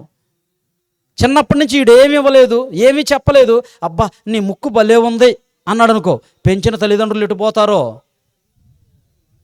అంతలోకి లవ్లో పడిపోతావా? వాట్ నాన్సెన్స్ ఏంటి మాటలు? ఎవడు చెప్పాడు? దయ్యం. వాడు నీ శరీరాన్ని ప్రేమించాడు. నీ శరీరం కావాలని కోరుకున్నాడు. కామ వికారముతో ఉన్నటువంటి మాటలవి. ప్రేమ అనేది ఒక లవ్కు సంబంధించిందే కాదు. నేను మీకు ఒకటి చెప్తున్నాను, ఐ లవ్ యూ. ప్రియ సోదరుడా, ఐ లవ్ యూ. ప్రియ సోదరి, ఐ లవ్ యూ. నేను మిమ్మల్ని ప్రేమిస్తున్నాను. మీ నుంచి ఒకటి కోరుకుంటున్నాను. ఏంటిది అది చెప్తారా? ఇష్టమేనా? మీరు నన్ను ప్రేమించాలి. ఇది దైవ ప్రేమ, సహోదరుల ప్రేమ, బ్రదర్స్ సిస్టర్స్ ప్రేమ. తండ్రి ప్రేమ వేరు, తల్లి ప్రేమ వేరు, స్నేహితుల ప్రేమ వేరు, కామపు ప్రేమ వేరు, దైవ ప్రేమ వేరు, దేవుని ప్రేమ వేరు. ప్రేమ అన్నిటిని సహిస్తుంది, అన్నిటిని భరిస్తుంది, అన్నిటినీ ఓర్చుకుంటుంది, మత్సరపడదు, కోపపడదు, డంబముగా ప్రవర్తించదు. నువ్వు ప్రేమిస్తే ఆలోచించు. నీ తల్లి తండ్రి నీ నిజమైన రియల్ హీరో, వారిని ప్రేమిస్తున్నారా? నువ్వు డబ్బులు ఎంత పెడతావు అనేది కాదు. ఒక జత బట్టలు తీసుకెళ్ళి పండగ రోజు నీ తల్లికో నీ తండ్రికో ఒక జత బట్టలు తీసుకెళ్ళి వాళ్ళ చేతిలో పెడితే వాళ్ళు ఆ బట్టలకెళ్ళి చూడరండి. నీ ముఖంలో చూస్తుంటారు, నీ కళ్ళల్లోకి చూస్తుంటారు, నీ కడుపు కళ్ళి చూస్తుంటారు. నా కుమారుడు ఈ అంతనే చూడరు. నా కుమారుడు నాకు తెచ్చిచ్చాడు, నా కుమార్తె నాకు తెచ్చిచ్చాడని చెప్పి వాటిని చూసి కళ్ళల్లో నీళ్లు కుక్కుకుంటూ ఆనంద బాష్పాలతో అంతరించిపోతారండి. ఎప్పుడైనా అలాంటి సందర్భాన్ని ఎదుర్కొన్నావా? ఎప్పుడైనా నీ తల్లిదండ్రులు అలాంటి సిచ్యువేషన్ని గమనించావా, తెచ్చావా? ఒక ముద్ద అన్నం పెట్టడానికే 4 మెతుకులు అన్నం పెట్టడానికే, పిడికెడు అన్నం పెట్టడానికే నీకు మనసు రావటం లేదు. నువ్వు కుమారుడివి, నీ కుమార్తెవి. కుటుంబాలు ఎందుకు మారిపోతున్నాయి? అత్త కోడల్ని చూడకూడదా? కోడలు అత్తను చూడకూడదా? పసితనంలో నేర్పించవలసిన పాఠాలు నేర్పించలేదు. అందుకే భక్తుడు చెబుతున్నాడు, దేవుడు రాయించుతున్నాడు. ద్వితీయోపదేశకాండం 6వ అధ్యాయం 6వ వచనం మీ పిల్లలను ఎలా పెంచాలో చెబుతున్నాడు. ద్వితీయోపదేశకాండం 6వ అధ్యాయం 6వ వచనం. నేడు నేను నీకు ఆజ్ఞాపించు ఈ మాటలు నీ హృదయములో ఉండవలెను. మొదటగా తల్లిదండ్రులుగా నేను చెప్పే ఈ మాటలు మీ హృదయములో ఉండాలి అంటున్నాడు. పిల్లలకు నేర్పించటం కాదు, ఫస్ట్ నీ హృదయములో ఉండాలి. నీ హృదయములో ఉంటేనే కదా నీ పిల్లలకు నేర్పించేది. దేవుడు చెప్తున్న మాట అండి, నేడు నేను నీకు ఆజ్ఞాపించుచున్న, ఇక్కడ ఇప్పుడు వింటున్న ఈ మాటలు మొదట నీ హృదయములో ఉండాలి. నీవు నీ కుమారులకు నీ కుమార్తెలకు వాటిని అభ్యసింపచేయాలి. ఎప్పుడెప్పుడు నేర్పించాలి? నీ ఇంట కూర్చున్నప్పుడు, త్రోవన నడిచినప్పుడు, ప్రయాణంలో ఉన్నప్పుడు, లేచినప్పుడు వాటిని గురించి మాట్లాడవలను. ఎంతమంది తల్లిదండ్రులు మీ పిల్లలను కూర్చోబెట్టుకొని మీరు మీ పిల్లలతో దేవుని మాటలు చెబుతున్నారు? ఎంతమంది పిల్లలను తల్లిదండ్రులు కూర్చోబెట్టి సమాజంలో ఎవరితో ఎలా మాట్లాడాలో, ఎలా ఉండాలో, ఎలా ప్రేమించాలో, ఎలా గౌరవించాలో, పెద్దల పట్ల ఎలా ఉండాలో, యవనస్తుల పట్ల ఎలా ఉండాలో, చిన్నపిల్లల పట్ల ఎలా ఉండాలో మీరు నేర్పిస్తున్నారా? ఆలోచించండి. యాడా నువ్వు ఒక మూలన, ఆమె ఒక మూలన చెరొక సెల్లు పట్టుకొని బిజీగా ఉంటూ సెల్లులు చూసుకుంటూ పిల్లలను పట్టించుకోకుండా వాడు పోయి ఎక్కడెక్కడో తిరుగుతాడు, ఏవేవో బూతులన్నీ నేర్చుకొని వస్తాడు బయట. నువ్వేం చేస్తున్నావు తల్లిగా? సీరియల్ చూస్తూ అన్నం పెట్టిన తల్లులు ఉన్నారు.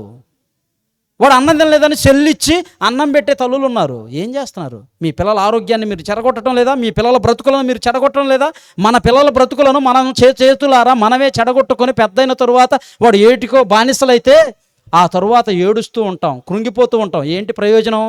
మొక్కై వంగనిది మానై వంగదు. వాడు మొక్కగా ఉన్నప్పుడే, ఆమె మొక్కగా ఉన్నప్పుడే నువ్వు వంచాలి.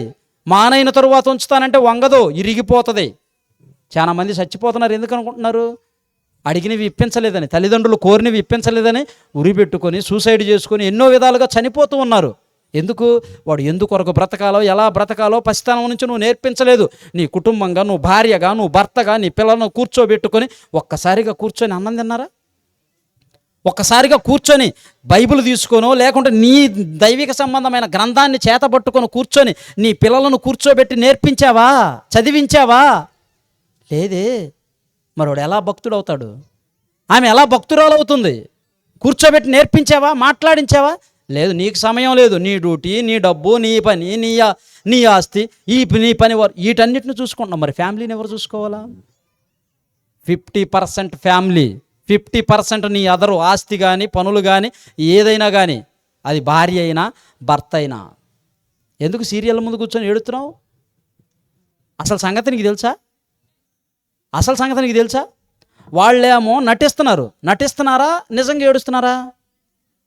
వాళ్ళు డబ్బులు తీసుకొని మరీ నటిస్తున్నారు, నువ్వేమో డబ్బులు ఇచ్చి మరీ ఏడుస్తున్నావు. ఏంటండి ఇది? నువ్వేమో డబ్బులు ఇచ్చి వాళ్ళేమో డబ్బుల కోసం నటిస్తున్నారు, నువ్వేమో డబ్బులు ఇచ్చాడు. నేను ఎప్పుడు ఇచ్చానండి డబ్బులు? అంటే నువ్వు వేసే నెట్ ఏంటిది? నువ్వు కొన్న టీవీ ఏంటిది? అటన్నిటికీ డబ్బులు కదా, ఊరికి వచ్చిందని ఇంట్లోకి. నువ్వు కొన్న సెల్ ఏంటిది? డబ్బు.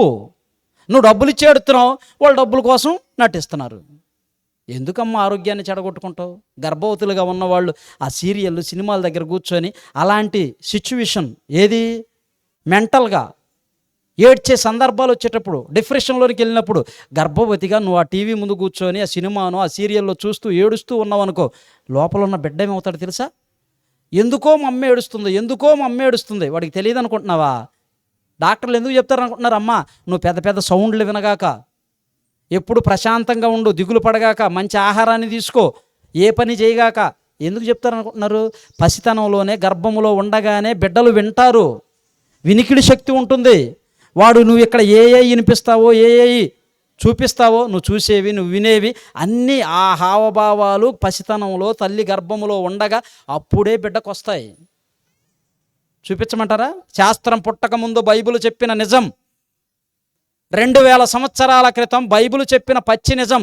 ఆ రోజు సైన్సే లేదు, సైన్స్కు బొడ్డు కూడా లేదు. బొడ్డు అంటూ లేకముందే, సైన్సే పుట్టకముందే బైబిల్ చెప్పినటువంటి వాస్తవం. లోకాసువార్త చూడండి. లోకాసువార్త 1వ అధ్యాయం 39వ వచనం. ఆ దినములయందు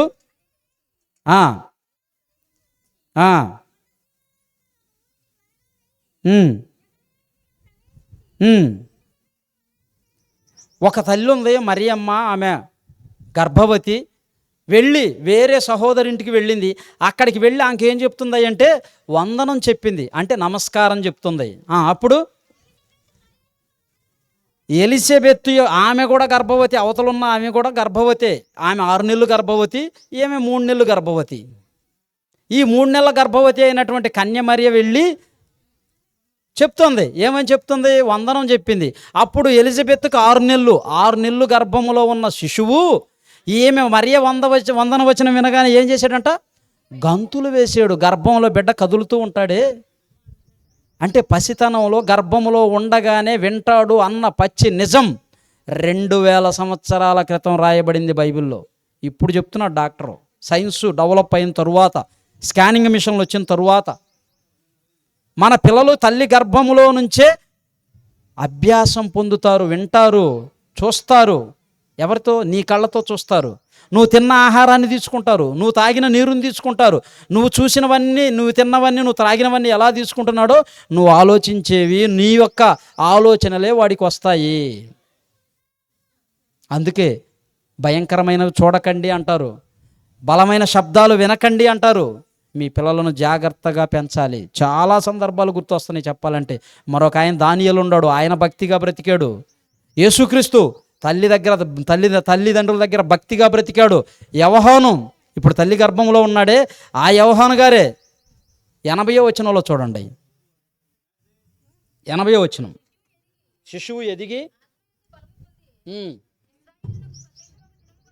శిశువు ఎదిగి ఆత్మయందు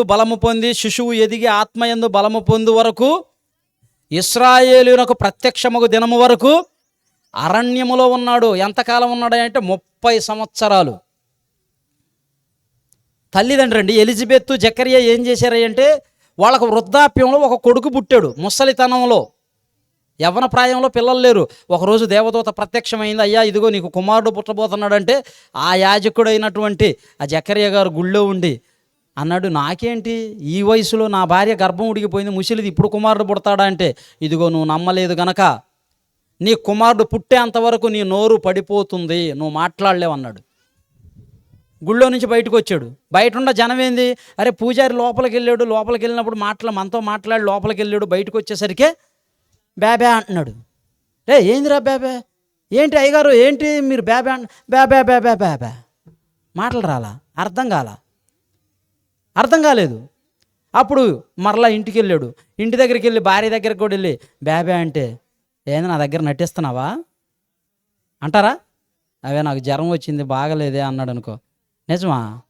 నీ జ్వరం సంగతి నాకు తెలుసులే అంటది. ఎందుకు వచ్చిందో నాకు తెలుసులే, అది ఉత్తత జ్వరం. ఆయన వెళ్ళి చెప్పిన తరువాత భార్య అంగీకరించింది, వినింది, నమ్మింది, గర్భవతి అయింది. 9 నెలల తర్వాత యోహాను పుట్టాడు. పుట్టిన తరువాత అప్పుడు దేవదూత ఒక పేరు చెప్పింది ఆయనకి, ఈ పేరు పెట్టాలని. వీళ్ళు ఏదేదో పేరు పెట్టాలని చూస్తుంటే ఈయన వచ్చేసి ఆ పలక తీసుకొని ఆ పలక మీద పేరు రాశాడు, ఈ పేరు పెట్టాలి నా కుమారుడికని. ఆ పేరు రాసిన తర్వాత మరలా మాట వచ్చింది. అప్పుడు ఆ ముసలి వాళ్ళు ఏం చేశారంటే, తనకు పుట్టిన ఏకైక కుమారుడు వృద్ధాప్యంలో కొన్ని సంవత్సరాల తరువాత పట్టిన ఈ కుమారుణ్ణి సమాజం మధ్య పెంచితే వీళ్ళు లేనిపోయినవన్నీ నేర్పిస్తారని అరణ్యంలోనికి తీసుకొని వెళ్ళి 30 సంవత్సరాలు పెంచి పెద్దవాడిని చేశారు. పెద్దవాడిని చేసిన తరువాత సమాజం మధ్యకు తీసుకొని వచ్చారు, నిలబెట్టారు. సమాజం మధ్యకు తీసుకొని వచ్చి నిలబెట్టారు. వాక్యాన్ని నేర్పించారు. వాక్యాన్ని నేర్పించి తీసుకుని వచ్చి నిలబెడితే సమాజం మధ్య నిలవబడి చెప్తున్నాడు, ఇదిగో మీరు మారు మనసు పొంది తగిన ఫలములు ఫలించండి, లేకపోతే చెట్ల ఏరున గొడ్డలి ఉంచబడి ఉంది. సర్ప సంతానమా, నీవు రాబో ఉగ్రతను తప్పించుకొనుటకు మీకు బుద్ధి చెప్పిన వాడెవడో. ఇలా చెప్పాడు, ఎలా మార్చాడు. ఎంతోమంది విన్నారు, మారిపోయారు. పిల్లల్ని ఎలా పెంచుతున్నాం మనం? రౌడీగా మారాడా? తాగుబోతుగా మారాడా? తిరుగుబోతుగా మారాడా? ఇంటి మీదకి గొడవలు తెచ్చేవాడిగా మారాడా? నీ కుమార్తె నీ మాట వినటం లేదా? నువ్వు సరిగ్గా పెంచలేదు. దైవభక్తిలో పెంచాలి, వృద్ధాప్యంలో వచ్చేది కాదు. వృద్ధాప్యంలో కాదు, భక్తి అనేది బాల్యము నుంచే ఉండాలని బైబిల్ చెబుతుంది. ఎంతమంది పిల్లల్ని భక్తిగా పెంచుతున్నాం? ఎంతమంది? సామెతల గ్రంథం 22వ అధ్యాయం 6వ వచనం ముగిస్తాను.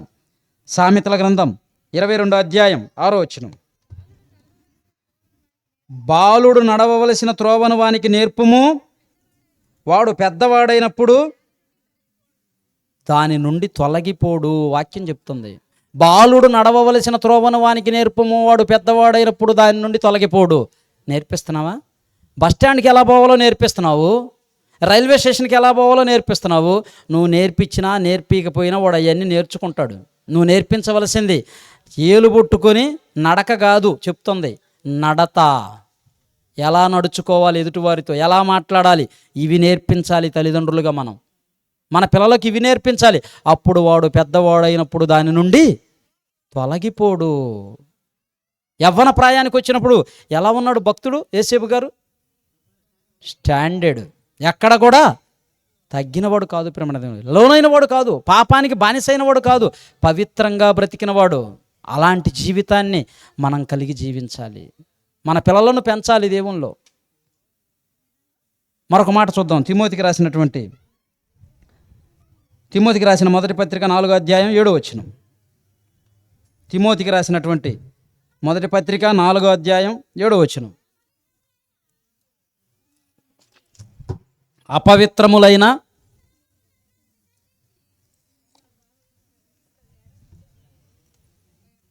అపవిత్రములైన ముసలమ్మ ముచ్చట్లను విసర్జించి దేవభక్తి విషయములో నీకు నువ్వే సాధకం చేసుకోవాలి.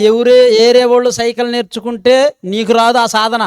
నీకు నువ్వే కష్టపడి నేర్చుకోవాలి. ఇక్కడ కూడా భక్తి అనేది వాళ్ళని చూసో వీళ్ళని చూసో చేసేది కాదు, నీకు నువ్వే సాధన చేసి నేర్చుకోవాలి.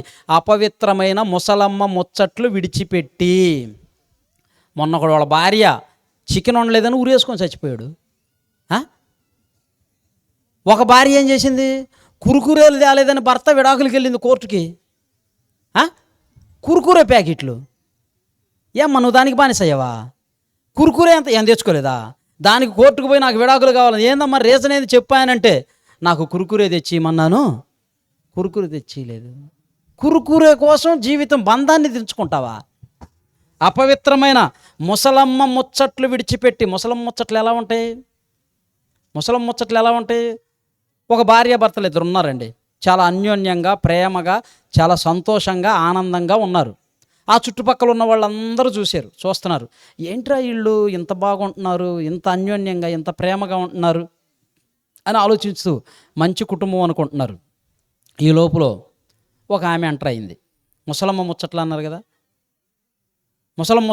కదా, ఒక ఆమె ఎంటర్ అయ్యి అతను డ్యూటీకి వెళ్ళాడు. అతను డ్యూటీకి వెళ్ళిన టైంలో ఏమొచ్చి ఆమెతో మాట్లాడుతూ, అమ్మా మీ ఆయన చాలా మంచోడమ్మా, నిన్ను బాగా చూసుకుంటాడు, టైంకి వెళతాడు, కరెక్ట్గా టైంకి వస్తాడంటే అప్పుడు ఏం చెప్తుంది, నిజమేనవ్వా మా ఆయన చాలా మంచోడు, నేను ఏది అడిగినా కాదండు, నేను ఏది అడిగినా తీసుకొచ్చిస్తాడు, నన్ను బాగా ప్రేమిస్తాడు, నన్ను బాగా చూసుకుంటాడు, మంచోడు ఆయన అంటే.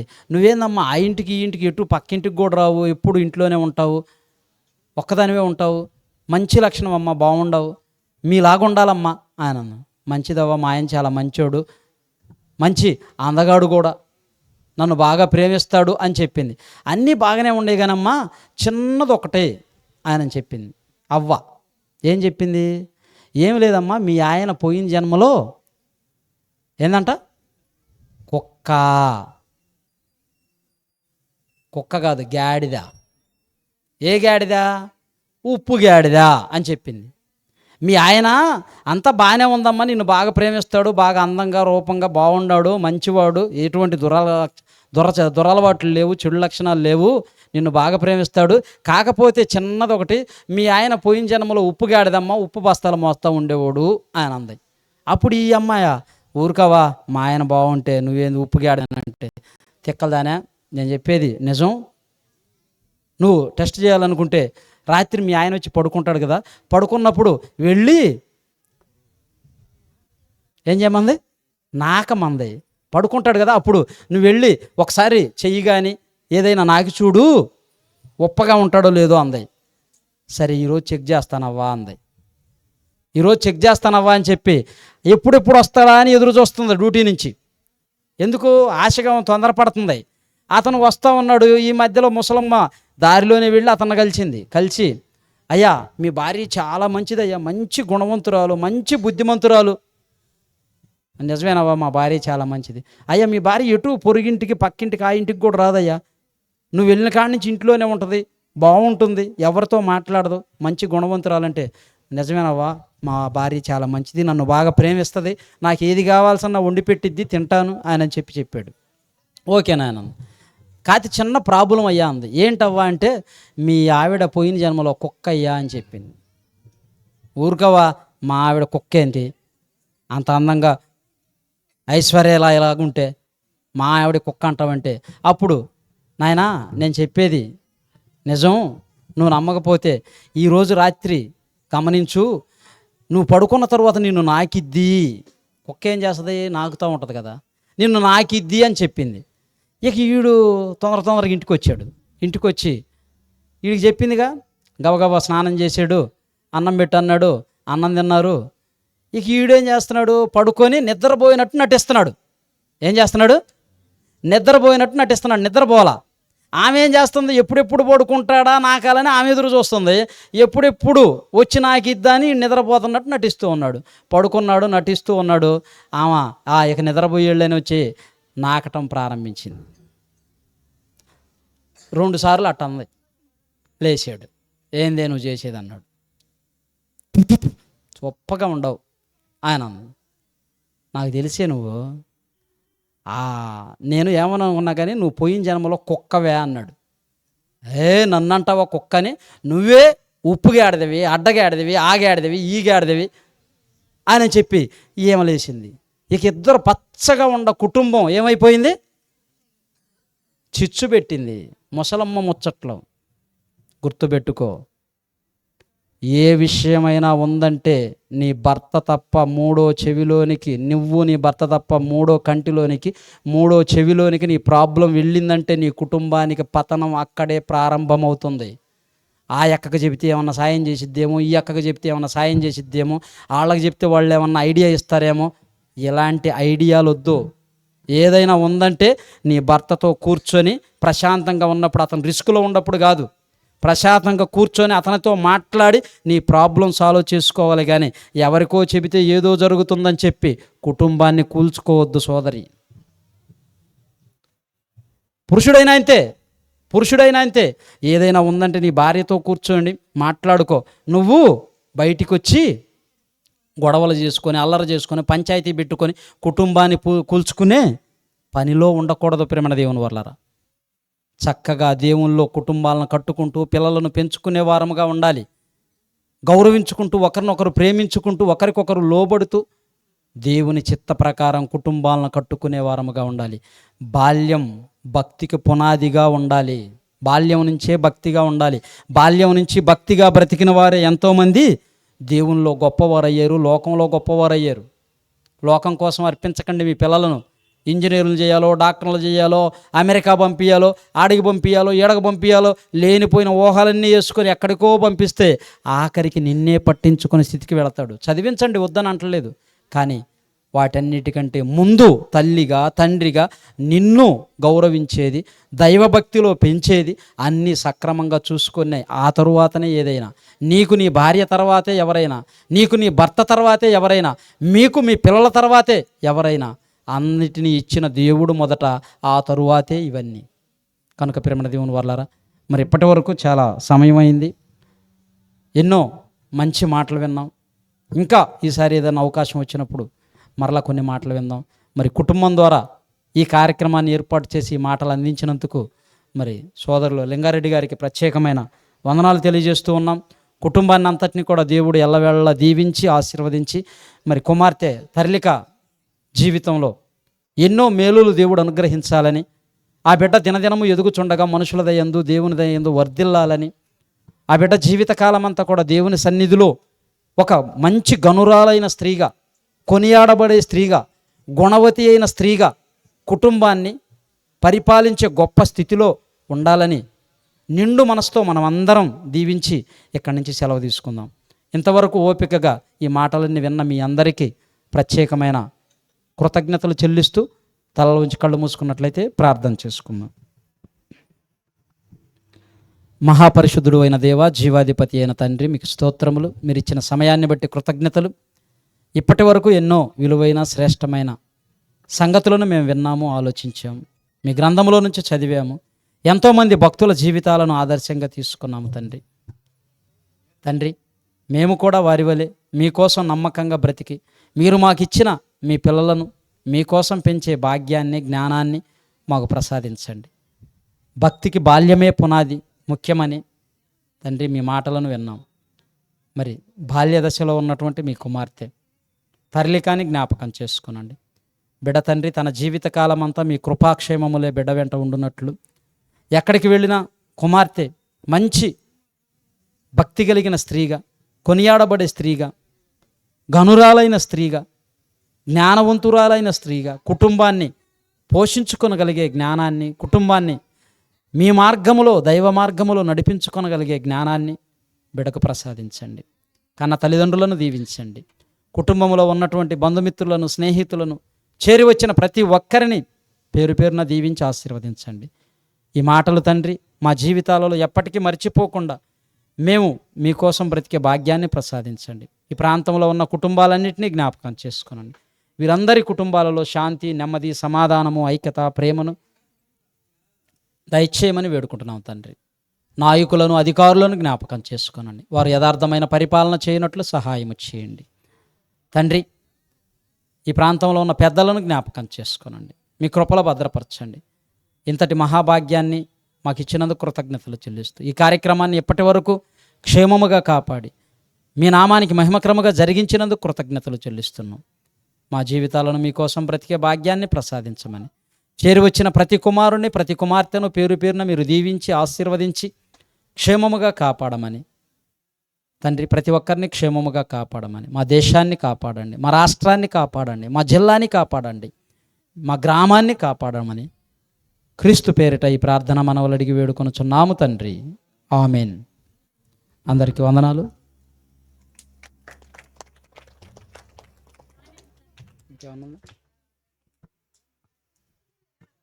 ఆశీర్వాదం.